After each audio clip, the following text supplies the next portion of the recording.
సంగం circle inspector కార్యాలయంలో police స్టేషన్లో స్వాతంత్ర దినోత్సవ వేడుకలు ఘనంగా నిర్వహించారు. సీఐ కార్యాలయంలో సీఐ వేమారెడ్డి జెండా ఆవిష్కరణ చేశారు.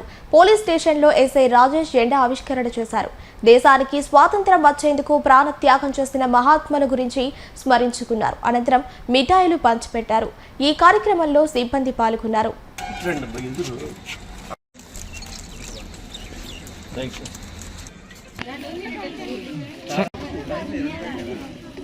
1857 మే 10న స్టార్ట్ అయినటువంటి ఈ స్వాతంత్రం కోసం పోరాటం అనేది 1947 ఆగస్టు 15 వరకు పోరాడితే కానీ స్వాతంత్ర దినోత్సవం దాదాపు ఒక 300 సంవత్సరాల పాటు బ్రిటిష్ వారు మనల్ని పరిపాలించారు. అయితే ఈ స్వాతంత్రం రావాలని చెప్పి పోరాటంలో చాలామంది మహాత్మా గాంధీ గారు అయితేమి, లాలా లజపతి రాయ్ అయితేనేమి, లాల్ బాల్ పాల్ అయితేమి, విడి సావర్కర్ అయితే లైఫ్ టైము అండమాన్ జైల్లో ఉంచడం జరిగింది.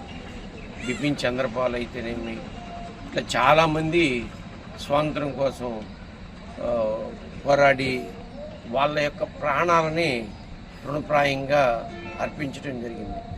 వారి యొక్క త్యాగ ఫలితమే మనం ఈరోజు ఇంత స్వతంత్రంగా మాట్లాడుకోవడం కానీ, ఇంత స్వేచ్ఛను అనుభవించడం కానీ, ఈ విధంగా జీవన విధానానికి కారణమైంది.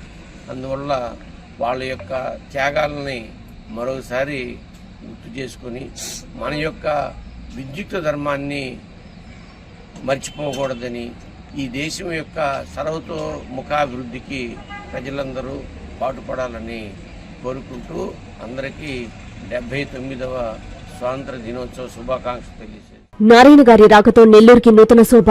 వీఆర్ హైస్కూల్తో విద్యారంగంలో విప్లవాత్మక మార్పులకు నాంది పలికి రాబోయే రోజుల్లో 54 ప్రభుత్వ పాఠశాలల అభివృద్ధి లక్ష్యంగా పెట్టుకున్నారు. కాగా ఇప్పటికే 13 పాఠశాలల్లో పనులు ప్రారంభమయ్యాయి. దీంతో పాటు నగరంలోని 35 పార్కులు సుందరీకరణ, రాష్ట్రంలోనే అత్యధికంగా నెల్లూరు మున్సిపాలిటీకి 28 స్వీపింగ్ వాహనాలు పంపిణీ, రాబోయే 5 ఏళ్లలో 1000 కుటుంబాలకు ఉపాధి కల్పించడం లక్ష్యంగా 8.40 కోట్ల వ్యయంతో 200 దుకాణాల స్మార్ట్ వెండింగ్ మార్కెట్ ఏర్పాటు.